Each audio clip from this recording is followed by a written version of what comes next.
پھر تو یہ ہرگز نہیں کہا جا سکتا کہ ہم خطرے کی حدود سے قطعی باہر نکل چکے ہیں۔ میں تو باہر ہی سمجھتی ہوں۔ کیوں؟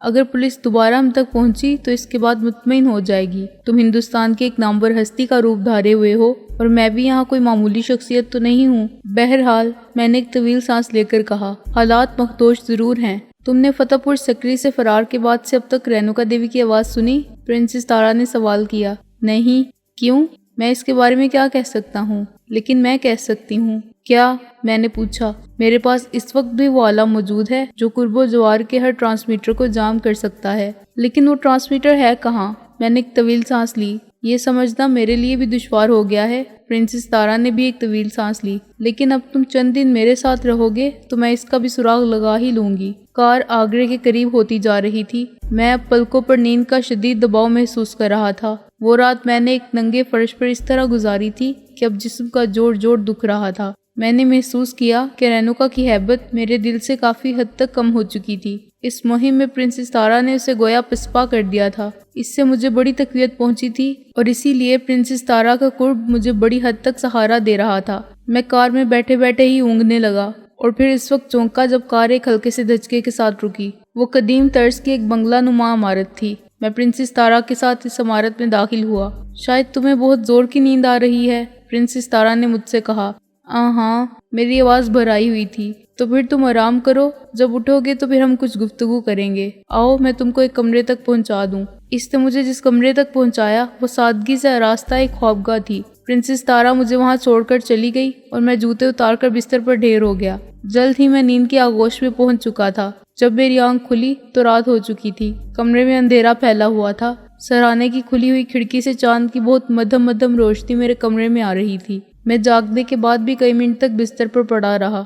گزشتہ شام سے آج تک کے واقعات کسی فلم کے مانند میرے دماغ میں کئی مرتبہ چلے اور پھر دفعتاً میں چونک کر اٹھ بیٹھا۔ رینوکا کی آواز اب تک میرے کانوں میں نہیں آئی تھی، حالانکہ پرنسس تارا سے جدا ہوئے مجھے خاصا وقت گزر چکا تھا۔ یہ بات میرے لیے بڑی تعجب کی تھی۔ پرنسس تارا کے بقول اس کے پاس تو ایک ایسا آلہ تھا جو قرب و جوار کے ہر ٹرانسمیٹرز کو جام کر دیتا تھا، لیکن یہاں اس کمرے میں رینوکا کی آواز سنائی دینا چاہیے تھی۔ یہ سب کچھ سوچتے ہوئے میرے ذہن میں خیال آیا کہ مجھے کمرے میں روشنی کر لینا چاہیے۔ سوئچ بورڈ ڈھونڈنے کے لیے مجھے اپنا لائٹر نکالنا پڑا۔ لائٹر جلا کر میں بستر سے اترا۔ دیے کی طرح چلتی ہوئی لائٹر کی روشنی نے مجھے سوئچ بورڈ تک پہنچا دیا جو دروازے سے بائیں جانب تھا۔ روشنی کر کے میں بستر پر آ بیٹھا۔ لائٹر میں نے پھر جیب میں رکھ دیا تھا اور مجھے شدت سے بھوک کا بھی احساس ہونے لگا تھا۔ میری نگاہ باتھ روم کے دروازے پر پڑی تو میں اٹھ کر اس کی طرف بڑھتا چلا گیا۔ منہ ہاتھ دھو کر میں نے کچھ تازگی محسوس کی، لیکن بھوک اب اور بھی زیادہ بڑھ گئی تھی۔ میں باتھ روم سے کمرے میں آیا تو یہ دیکھ کر ٹھٹک گیا کہ پرنسس تارا ایک کرسی پر بیٹھی ہوئی تھی۔ مجھے ٹھٹکا دیکھ کر وہ مسکرائی اور پھر بولی، میں روشنی دیکھ کر کمرے میں آئی ہوں۔ اگر یہاں اندھیرا ہوتا تو میں تم کو سوتا ہی رہنے دیتی، اور میں سوتا ہی رہتا، لیکن بھوک کی وجہ سے میری آنکھ کھل گئی۔ میں آگے بڑھ کر پرنسس تارا کے قریب ایک اور کرسی پر بیٹھ گیا۔ مجھے خیال تھا کہ تم دن بھر کے بھوکے ہوگے، اس لیے میں ملازم سے کھانے کے لیے کہہ آئی ہوں۔ شکریہ۔ اب تم کیسا محسوس کر رہے ہو؟ کیسا محسوس کر رہا ہوں؟ میں بڑبڑایا۔ مجھے یوں لگ رہا ہے جیسے میری یہ زندگی ایک خواب ہے اور کسی روز اچانک یہ خواب ٹوٹ جائے گا۔ شاید اس روز جب تمہیں اپنے ماضی کا علم ہوگا۔ ہاں شاید۔ میں پھر بڑبڑا کر رہ گیا اور اس وقت میں نے گھڑی پر نظر ڈالی۔ 10 بج چکے تھے۔ تم بہت الجھے ہوئے نظر آ رہے ہو، پرنسس تارا نے مجھے غور سے دیکھتے ہوئے کہا۔ کھانے کے بعد ہم گھر سے باہر نکل کر کچھ دیر ٹہلیں گے۔ تازہ ہوا اس وقت تمہارے لیے مفید ثابت ہو سکتی ہے۔ مجھے کچھ نہیں معلوم کہ میرے لیے کیا مفید ثابت ہو سکتا ہے۔ میں نے ایک ٹھنڈی سانس لی۔ اسی وقت دروازے پر دستک ہوئی۔ آ جاؤ، پرنسس تارا نے بلند آواز میں کہا اور پھر مجھ سے بولی، ملازم کھانے کے لیے کہنے آیا ہوگا، آؤ ڈائننگ روم میں چلیں۔ دروازہ کھول کر ایک ملازم کمرے میں آیا۔ میں اور پرنسس تارا کھڑے ہو چکے تھے۔ وہ ملازم سے بولی، کھانا لگ گیا؟ جی ہاں، لیکن کیا؟ ایک پولیس آفیسر آپ سے ملنا چاہتا ہے۔ باہر ایک کار میں بھی پولیس والے بیٹھے ہوئے ہیں۔ اس اطلاع پر میرے اعصاب کو جھٹکا سا لگا۔ اوہ، پرنسس تارا کے منہ سے نکلا اور پھر اس نے ملازم سے کہا، پولیس افسر کو ڈائننگ روم میں بٹھاؤ، میں ابھی آتی ہوں۔ ملازم کے جاتے ہی وہ میری طرف مڑی اور جلدی جلدی کہنے لگی، ابھی بس میں ہی اس سے ملنے جا رہی ہوں، لیکن شاید وہ تم سے بھی ملنا چاہیں گے، اس لیے میں تمہیں سمجھا دینا چاہتی ہوں کہ تمہیں اس سے کس انداز میں گفتگو کرنا ہے۔ میں ہمتن گوش ہو گیا اور وہ مجھے ہدایات دینے لگی۔ پرنسس تارا نے مجھے جو کچھ سمجھایا اس پر تو مجھے عمل کرنا ہی تھا، ساتھ ہی میری رگ تجسس بھی پھڑک اٹھی تھی۔ میں یہ جاننا چاہتا تھا کہ نووارڈ پولیس آفیسر اور پرنسس تارا میں کیا گفتگو ہوگی۔ میں یہ جاننے کے لیے اتنا بے قرار ہوا کہ پرنسس تارا کے پیچھے پیچھے ڈائننگ روم کے دروازے تک پہنچ گیا۔ دروازہ بند ضرور تھا، لیکن میرے اندازے کے مطابق دروازے سے کان لگا کر اندر ہونے والی گفتگو سنی جا سکتی تھی۔ جب میں نے دروازے سے کان لگایا تو میرے اندازے کی تصدیق بھی ہو گئی۔ وہ ایک مردانہ آواز تھی جو میں نے سنی۔ وہ کہہ رہا تھا، مجھے بے حد افسوس ہے پرنسس کہ آپ کھانا کھانے جا رہی تھیں اور میں مخل ہو گیا۔ ویسے میں کچھ دیر انتظار کر سکتا ہوں، آپ کھانا کھا لیں۔ کوئی بات نہیں آفیسر، آپ بیٹھیے، کھانا کچھ دیر بعد بھی کھایا جا سکتا ہے۔ پھر وہ دھیرے سے ہنسی۔ یہ کوئی یورپ تو ہے نہیں کہ گونگ بجتے ہی ڈنر ٹیبل کا رخ کیا جائے۔ آپ ٹھیک فرما رہی ہیں، ہم پولیس والوں کو تو بعض اوقات یاد بھی نہیں رہتا کہ ہم نے کب کھانا کھایا اور کب نہیں کھایا۔ ہاں، تو آپ کسی کام سے آئے تھے؟ جی ہاں، دراصل کچھ معلومات کرنا تھی۔ ایک اہم معاملے کی تشویش میرے سپرد کی گئی ہے۔ میں آپ سے 1-2 سوال کرنا چاہتا ہوں، امید ہے کہ آپ برا نہیں مانیں گی۔ آپ کی اس بات کے جواب میں یہ گھسا پیٹا فقرہ کہا جا سکتا ہے کہ قانون کی مدد کرنا ہر اچھے شہری کا فرض ہے۔ پرنسس تارا مسکرائی۔ میں یہ سوچے بغیر نہیں رہ سکا کہ یہ عورت بڑے مضبوط اعصاب کی مالک ہے۔ اس کے اطمینان و سکون میں ذرہ برابر فرق نہیں آیا تھا۔ یوں معلوم ہو رہا تھا جیسے وہ خود کو کسی غیر معمولی بات سے منسلک سمجھ ہی نہیں رہی ہو۔ دراصل پولیس افسر کہتے کہتے رک گیا۔ شاید وہ مناسب الفاظ کا انتخاب کرنا چاہتا تھا۔ آخر اس نے کہا، یہ تو آپ کے علم میں ہوگا کہ آج ہمارے ملک کے معزز مہمان پرنس چارلز فتح پور سیکری کا دورہ کرنے گئے تھے۔ وہاں آج ایک عجیب واقعہ پیش آیا۔ خیال غالب ہے کہ ایک نامعلوم آدمی پرنس چارلز کو قتل کرنا چاہتا تھا، لیکن کسی وجہ سے اس کو موقع نہیں مل سکا اور وہ وہاں سے بھاگ نکلا۔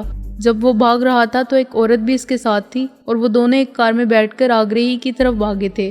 پرنسس تارا بڑی خاموشی سے سنتی رہی، جیسے یہ اس کے لیے کوئی دلچسپ داستان تھی۔ پولیس آفیسر کہتا رہا، ایک پولیس جیپ میں ان کی گاڑی کا تعاقب کیا گیا، لیکن بعد میں وہ جیپ ایک ویرانے میں اس طرح ملی کہ اس میں موجود سارے پولیس والے ہلاک ہو چکے تھے۔ ان پر سٹن گن سے فائرنگ کی گئی تھی۔ پھر اس مفرور مرد اور عورت کا کوئی سراغ نہیں لگ سکا۔ حیرت ہے، پرنسس تارا بولی، کیا آپ لوگوں نے اس علاقے کی ناکہ بندی نہیں کی تھی؟ کی تو تھی، مگر صرف ان راستوں کی جہاں سے گزرا جا سکتا تھا، مگر ان دونوں کو کسی راستے سے بھی نکلتے ہوئے نہیں دیکھا گیا۔ عجیب بات ہے۔ جی ہاں، ہم لوگ بھی پریشان ہیں، مگر کیا؟ دراصل یہی وہ سوال ہے جو میں آپ سے کرنا چاہتا ہوں۔ پولیس آفیسر نے ایک طویل سانس لے کر کہا، ہم نے یہ انتظام کیا تھا کہ آج صبح سے جو گاڑیاں فتح پور سیکری کی طرف جائیں ان کے نمبروں کی لسٹ بنا لی جائے اور بعد میں ان کو چیک کیا جائے کہ وہ کاریں واپس ہوئیں یا نہیں۔ جی، پرنسس تارا پھر ہنسی۔ میں سمجھ چکی ہوں کہ آپ کیا سوال کریں گے، لیکن خیر آپ کہتے رہیں۔ پولیس آفیسر چند لمحے کے لیے خاموش ہوا اور پھر کہا، آپ بھی آج صبح فتح پور سیکری گئی تھی نا؟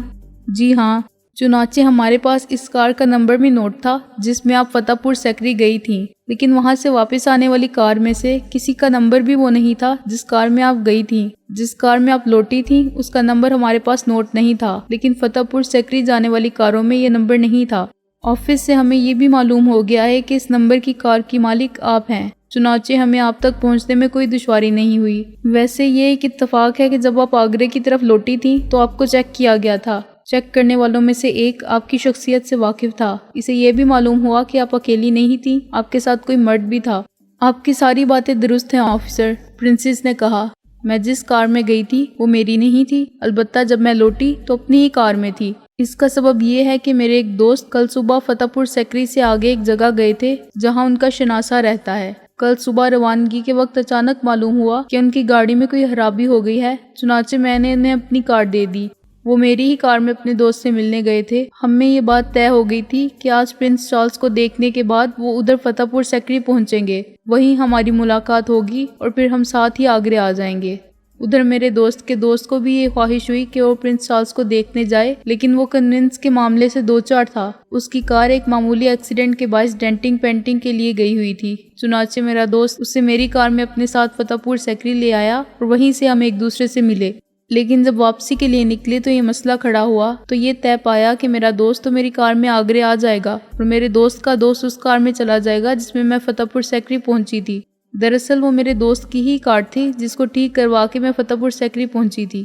وہ کار میرے دوست نے اپنے دوست کو دے دی اور وہ خود میری کار میں میرے ساتھ آگرے چلا آیا۔ پرنسس تارا ایک لمحے کے لیے رک کر بولی، امید ہے کہ میرے اس بیان نے آپ کو مطمئن کر دیا ہوگا۔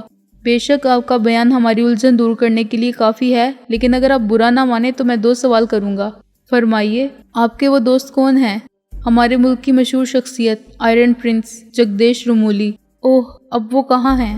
میرے مہمان ہیں، کیا میں ان سے مل سکتا ہوں؟ وہ تھکن سے چور ہو کر ایسے سوئے ہیں کہ اب تک نہیں اٹھے۔ اگر آپ ضروری سمجھتے ہوں تو میں جا کر انہیں اٹھا دوں؟ نہیں، ان سے فوری طور پر ملنا کچھ ایسا زیادہ ضروری بھی نہیں ہے۔ ہاں، اگر ضرورت محسوس ہوئی تو میں ان سے کل صبح اسی وقت مل لوں گا۔ پولیس آفیسر کا یہ جواب سن کر میری جان میں جان آئی۔ پرنسس تارا کی پوری اعتماد گفتگو سننے کے بعد مجھ میں اتنی ہمت نہیں تھی کہ پولیس آفیسر کا سامنا کر سکوں۔ ہاں، اتنا ضرور تھا کہ یہ رات گزرنے کے بعد میں خود کو سنبھال لیتا۔ جیسا آپ مناسب سمجھیں، پرنسس تارا نے کہا۔ آپ کل کسی بھی وقت مسٹر رومولی سے مل سکتے ہیں۔ اب میرا دوسرا سوال اور باقی ہے، وہ بھی فرمائیں۔ پرنسس تارا نے ایک طویل سانس لے کر اس طرح کہا جیسے اب اس گفتگو سے اکتا گئی ہو۔ مسٹر جگدیش رومولی اپنے جس دوست سے ملنے فتح پور سیکٹری سے آگے گئے تھے، آپ اس دوست کا نام اور پتہ بتا سکتی ہیں؟ یقیناً، آپ نوٹ کر لیجئے۔ شکریہ۔ پرنسس تارا نے اسے ایک نام اور پتہ نوٹ کروا دیا۔ اب میں اجازت چاہوں گا، میں آپ کا بے حد شکر گزار ہوں۔ اوہ، معاف کیجیے گا، میں بھول ہی گئی، کیا میں آپ کے لیے چائے وغیرہ منگواؤں؟ شکریہ پرنسس، اس تکلف کی ضرورت نہیں، پھر کبھی صحیح۔ اور اس طرح یہ گفتگو اپنے اختتام کو پہنچی۔ پرنسس تارا اسے چھوڑ کر اندرونی دروازے سے نکلی تو مجھے دیکھ کر مسکرائی اور بولی، مجھے یہی توقع تھی کہ تم یہاں کھڑے ہماری باتیں سن رہے ہوگے۔ مجھے حیرت ہے پرنسس تارا، تم نے بڑے اطمینان اور اعتماد کے ساتھ اس سے گفتگو کی ہے۔ اطمینان اور اعتماد کامیابی کے بہت بڑے ضامن ہیں، لیکن پولیس تمہارے اس بیان کی تصدیق ضرور کرے گی اور مطمئن ہو جائے گی۔ پرنسس تارا نے ڈائننگ روم کی طرف قدم بڑھاتے ہوئے کہا، گویا تم نے ساری پلاننگ پہلے ہی کر لی تھی۔ پلاننگ پہلے ہی کی جاتی ہے۔ گویا وہ شخص جس کا نام پتہ تم نے پولیس آفیسر کو بتایا ہے، وہ یہی بیان دے گا کہ وہ جگدیش رومولی کے ساتھ فتح پور سیکٹری گیا تھا اور واپسی پر کاریں بدل لی گئی تھی۔ قطعی، پرنسس تارا نے کہا، میں نے پہلے سے ہی سوچ لیا تھا کہ بہت کچھ ہو سکتا ہے، اس لیے میں نے سارے انتظامات کر لیے تھے۔ میں کچی گولیاں نہیں کھیلتی۔ میں نے طے کر لیا تھا کہ تم کو ہر قیمت پر وہاں سے زندہ سلامت نکال لاؤں گی۔ تم کو مجھ سے آخر اتنی دلچسپی کیوں ہے؟ اس لیے کہ میں رینوکا کو ہر موقع پر شکست یاب ہی دیکھنا چاہتی ہوں، لیکن وہ ہر مرتبہ شکست نہیں کھاتی۔ میں نے یہ کب کہا کہ وہ مجھ سے بہت کمزور ہے؟ یہ خناس تو صرف اسی کے دماغ میں ہے کہ اس کا مقابلہ کوئی نہیں کر سکتا۔ لیکن پرنسس تارا ہنسی، آج وہ صبح سے ہی اپنی بوٹیاں نوچ رہی ہوگی۔ باتیں کرتے ہوئے ہم ڈائننگ روم میں پہنچ گئے۔ ابھی میں اسے ایک اور بھرپور شکست بھی دینا چاہتی ہوں۔ اس کی پلاننگ کرتے ہوئے مجھے بھی خاصا وقت گزر چکا ہے، پرنسس تارا نے اس وقت کہا جب ہم ڈائننگ ٹیبل پر بیٹھ چکے تھے۔ وہ کس طرح؟ میں نے پوچھا۔ وہ یہ چاہتی ہے نا کہ تم اپنے ماضی سے باخبر نہ ہو سکو۔ ہاں، اور میں یہ چاہوں گی کہ تم اپنے ماضی سے واقف ہو جاؤ۔ میرا ایک ہاتھ ڈش کی طرف بڑھتے بڑھتے رک گیا اور میں پرنسس تارا کو گھورتا ہوا بولا، کیا یہ تمہارے لیے ممکن ہے؟ میں ناممکن کے بارے میں کبھی نہیں سوچتی، مگر کھانا تو کھاتے رہو۔ اس نے میری بات کاٹ دی۔ میں نے ڈش اٹھائی اور اپنی پلیٹ میں سالن نکالنے لگا۔ تم اپنے بارے میں ہر بات جان لو گے، پرنسس تارا نے کہا، لیکن شرط صرف یہی ہے کہ میری ہدایات پر بے چوں چرا عمل کرتے رہو۔ رینوکا دیوی سے ڈرنا چھوڑ دو۔ یہ تو ممکن ہے کہ وہ پھر کسی موقع پر تمہیں اپنے قبضے میں کر لے، مگر اس بات پر یقین رکھ لو کہ میں تمہیں اس سے پھر چھڑوا لوں گی۔ فی الحال تم حالات کے دھارے پر بہتے رہو۔ ابھی تم یہی محسوس کرو گے کہ تم 2 طاقتوں کے بیچ میں ایک کھلونا بنے ہوئے ہو، لیکن ایک وقت آئے گا جب تمہیں معلوم ہوگا کہ تم خود ایک بہت بڑی طاقت ہو۔ میں اور طاقت، مجھے ہنسی آ گئی، شاید میں خود پر ہنسا تھا۔ ابھی تمہیں یقین نہیں آئے گا، پرنسس تارا نے سر ہلا کر کہا، ابھی میں تم کو یقین دلانا بھی نہیں چاہتی۔ بہتر ہوگا کہ صحیح وقت پر ہی تمہیں اپنی طاقت کا ادراک ہو۔ میں الجھی ہوئی نظروں سے پرنسس تارا کی طرف دیکھنے لگا۔ وہ یہ سب کچھ نہایت سنجیدگی سے کہہ رہی تھی۔ پھر میں خاموشی سے کھانے کی طرف متوجہ ہو گیا۔ پرنسس کی ان باتوں نے مجھے خاصا الجھا دیا تھا۔ اس کے بعد پرنسس بھی کھانے کے اختتام تک خاموشی رہی۔ پھر ہم ڈرائنگ میں آ بیٹھے۔ تم چائے پیو گے یا کافی؟ پرنسس تارا نے مجھ سے پوچھا۔ چائے، پرنسس تارا نے ملازم سے چائے لانے کے لیے کہا۔ میں بولا، کیا اس وقت رینوکا دیوی اس بات سے باخبر ہوگی کہ میں تمہارے ساتھ ہوں؟ اسے یقیناً علم ہوگا، اور وہ یہ بھی جانتی ہوگی کہ ہم کہاں ہیں۔ بلا شبہ، تو کیا ہم خطرے میں نہیں ہیں؟ خطرات سے تو ہمیں ہر وقت کھیلنا ہوگا، لیکن ہم یہاں خاصے محفوظ ہیں۔ عمارت کے گرد میری خاصی فورس موجود ہے۔ احاطے کی 4 دیواری پھیلانگنا بھی بے حد مشکل ہے۔ پھر یہ کہ یہاں خوفناک کتے موجود ہیں جو کسی اجنبی کو چیڑ پھاڑ کر رکھنے کا خاصا شوق رکھتے ہیں۔ پھر بھی اگر کوئی خطرہ ہمارے سر پر آ گیا تو مجھے اس کا علم 2-3 منٹ پہلے ہی ہو جائے گا، اور اس کے بعد پرنسس تارا اس طرح خاموش ہو گئی جیسے اس کے بعد کے لیے اس نے کوئی ناقابل تسخیر حصار تیار کر رکھا ہو۔ میں نے اس کے بارے میں کوئی سوال اس لیے نہیں کیا کہ پرنسس تارا اس کے بارے میں کچھ بتانا چاہتی تو خود ہی بتا دیتی۔ ہاں تو پھر میں نے سلسلہ کلام کچھ دیر پہلے کی بات سے شروع کیا۔ مجھے اپنے ماضی کے بارے میں جاننے کے لیے تمہاری کن ہدایت کا عمل کرنا ہوگا؟ سب سے پہلے تو تمہیں ایک شخص کو اغوا کرنا ہے۔ کسے؟ میں نے چونک کر کہا۔ ڈاکٹر کاچار کو۔ یہ کون ہے؟ ایک سائنٹسٹ۔ یہ کہاں ہوتا ہے؟ پاگل خانے میں۔ کیا؟ میں نے حیرت سے کہا۔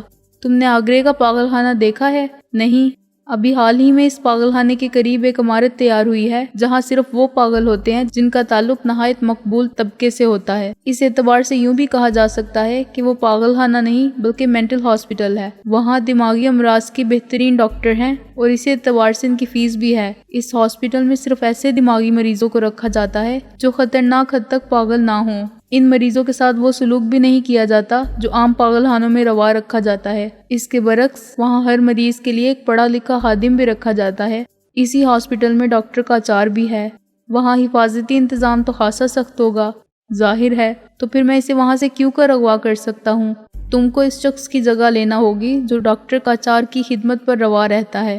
یہ کیسے ممکن ہے؟ یہ تم مجھ پر چھوڑ دو کہ یہ کیسے ممکن ہے، پرنسس تارا نے کہا۔ تم صرف یہ بتاؤ کہ کیا تم اس کام کے لیے تیار ہو؟ آخر ڈاکٹر کاچار کے اغوا سے میرے ماضی کا کیا تعلق؟ فی الحال میں صرف اتنا ہی بتا سکتی ہوں کہ وہ تمہارے ماضی کی کنجی ہے۔ اگر تم اسے اغوا کرنے میں کامیاب ہوگے تو یہ رینوکا کے لیے ایک بہت بڑی شکست ہوگی اور اس کی آخری شکست کے لیے راستہ ہموار ہو جائے گا۔ تم بڑی الجھی ہوئی باتیں کر رہی ہو۔ وقت آنے پر سب الجھاوے ختم ہو جائیں گے۔